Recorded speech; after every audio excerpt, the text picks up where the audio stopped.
Hey there, Dengar Stu here. Today's video is about setting up a DIY wet blasting system and is proudly sponsored by marineengine.com.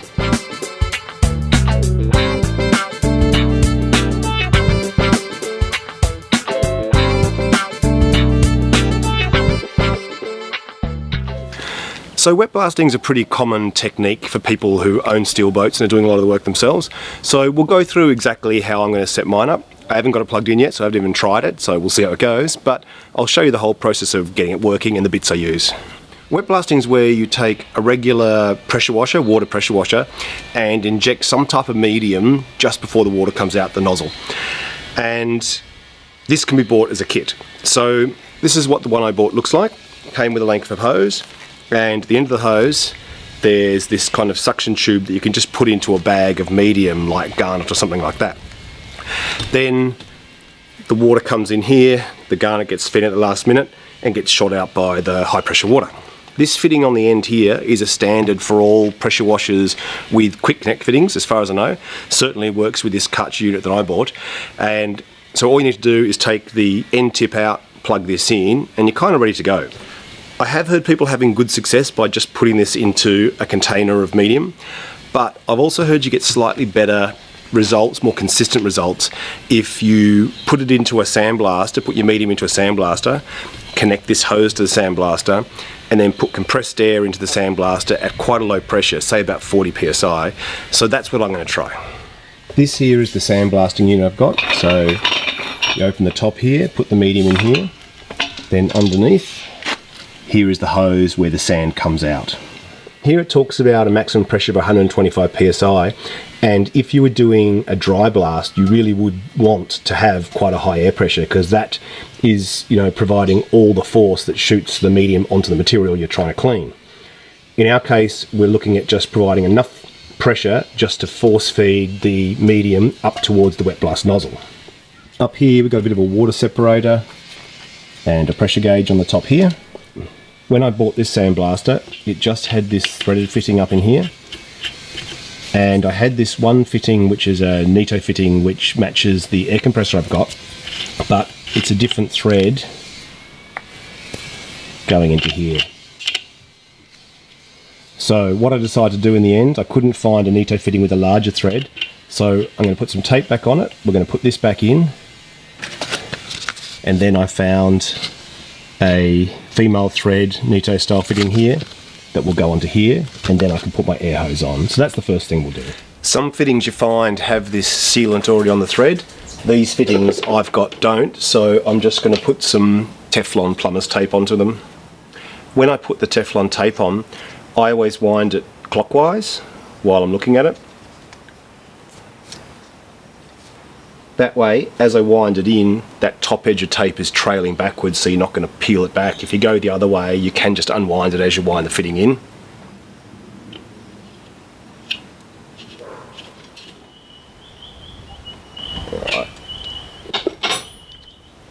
Alright, and some tape on this side. Alright, good to go now to connect the air compressor. With regards to the outlet hose for the sandblaster, I'll show you what came with the sandblaster itself. The sandblaster came with a relatively short but quite thick hose. The thickness is there because the sand will abrade the inside of the hose, so if you want it to last it needs to be quite a thick, strong hose. But this is quite short compared to the hose that's on the pressure washer, so I've decided to change it out. Although I'm going to change the hose, I'm going to keep this valve though, because ideally you want a way of shutting off the medium, the sand or whatever, right up at the jet for the, you know, the pressure washer. Because of that, I'm really going to have to swap out this, where the nozzle went straight on this end, I'm going to have to swap that out for a tail like this one on the other side. So remove the nozzle here and replace it with another tail.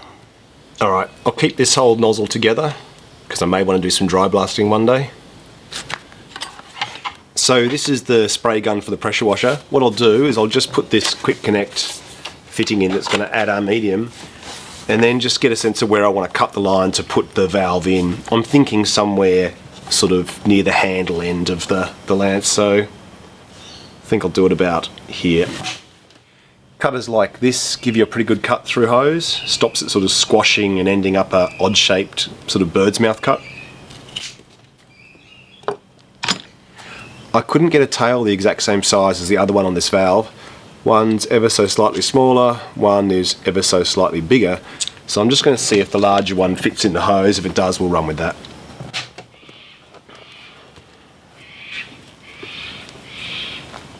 Yeah, that'll work. Alright, so I'll go with the larger one. So just put this on the hose where I cut it with some hose clamps.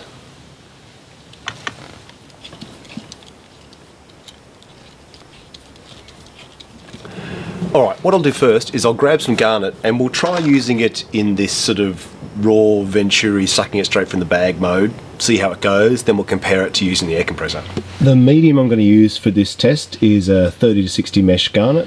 So I'll just cut a hole in the bag, put the pickup in, see how it goes, and then I'll use that same hole to pour it into the sandblaster later. Alright, pressure washer's now got oil in it and fuel in it, so I'll go turn the hose on and then we'll crank it up. Pull the trigger for a while to bleed the air out of it. Alright, that's going pretty steady now. This is the bit of metal I'm going to be testing with.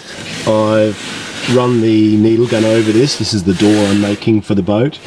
Totally separate video coming on this door, but I'm still going to do the test with this now, so you'll see what's happening here very, very soon.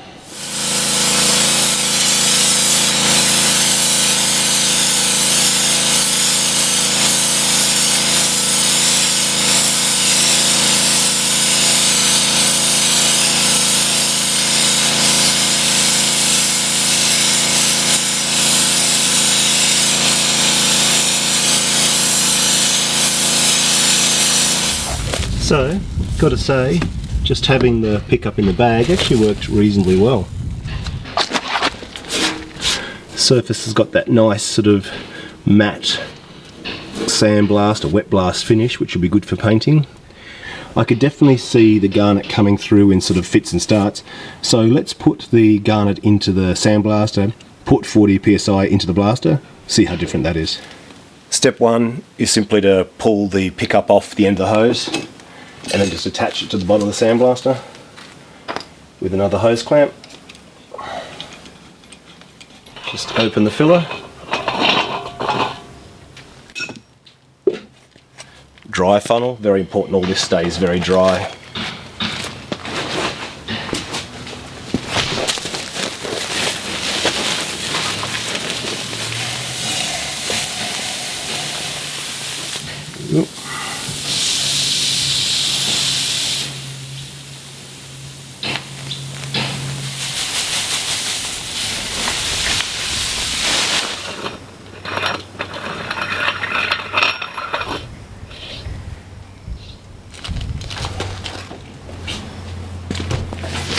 Okay, plug our air line in.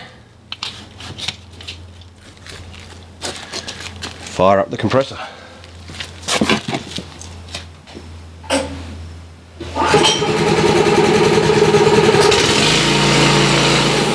Now we've got the sand force fed. If I open the valve, we'll just start getting dry sand out from the sandblaster. So I'll start up the pressure washer again and we'll see how it goes.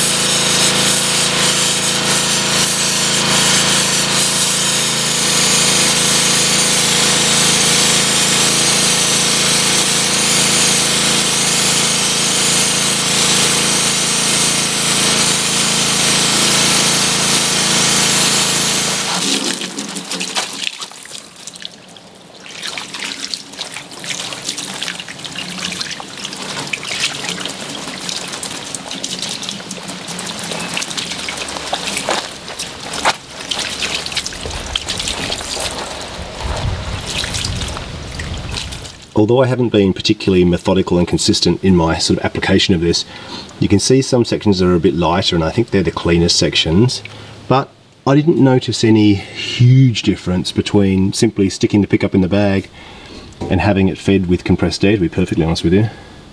At the end of that second phase of blasting, the compressor stopped feeding garnet to the gun, so I'm not sure what happened there yet. There's a little bit of juggling with the regulator on the compressor to try and get it you know, sitting at 40 psi in the tank. Maybe upping it would work a little bit better. You've definitely got to be careful to purge any moisture out of the air compressor like you would if you're spray painting, because moisture is going to cause the garnet to gum up and that'll block it up really quickly. So that may be an issue, I don't know yet. I looked inside, there's definitely still garnet there, hasn't run out. I've got to say though, I think when I finish this door, I'll go back to trying it with just the, you know, the stick in the bag, because I think keep it simple. If it works, why add an extra machine, more noise, more petrol, all this kind of thing, if the simple sort of Venturi system works. And I've got to say, it works quite impressively. One other advantage of the simple Venturi pickup like this going into the bag is that you don't really need a valve. As soon as you stop squirting water pressure, it stops picking up the garnet. So it's actually a kind of a more user-friendly operation as well, and you don't have that valve hanging off the gun as well. So there's a couple of things going for it, to be honest with you. Next thing I want to do also is, you probably noticed I had a tub of chlor-rid next to the garnet, and I want to feed that into the water supply as I'm doing the wet blasting. Chlor-rid's about taking the soluble salts out of the metal so it'll stop it rusting.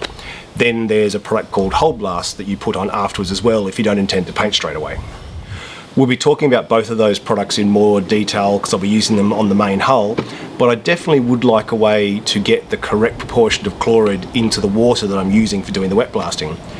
This pressure washer does have a Venturi pickup for adding a detergent, but it sucks it up at 20:1 and you need to put chlor-rid in at 100:1, so it's 5 times too much.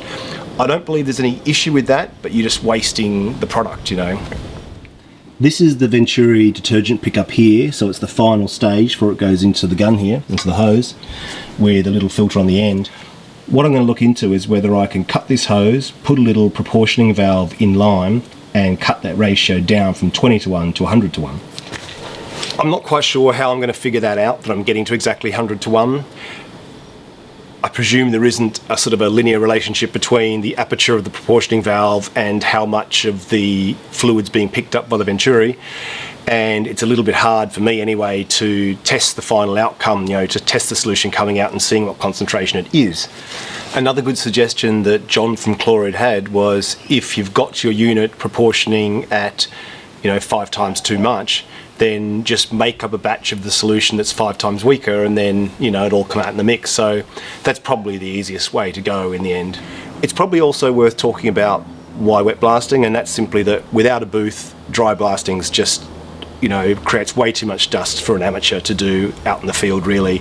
You need quite a lot of protective gear and a lot of gear for protecting the environment as well from the dust that's just going to go all over, you know, the neighbourhood or whatever. So for all those reasons, wet blasting's really good for the DIY.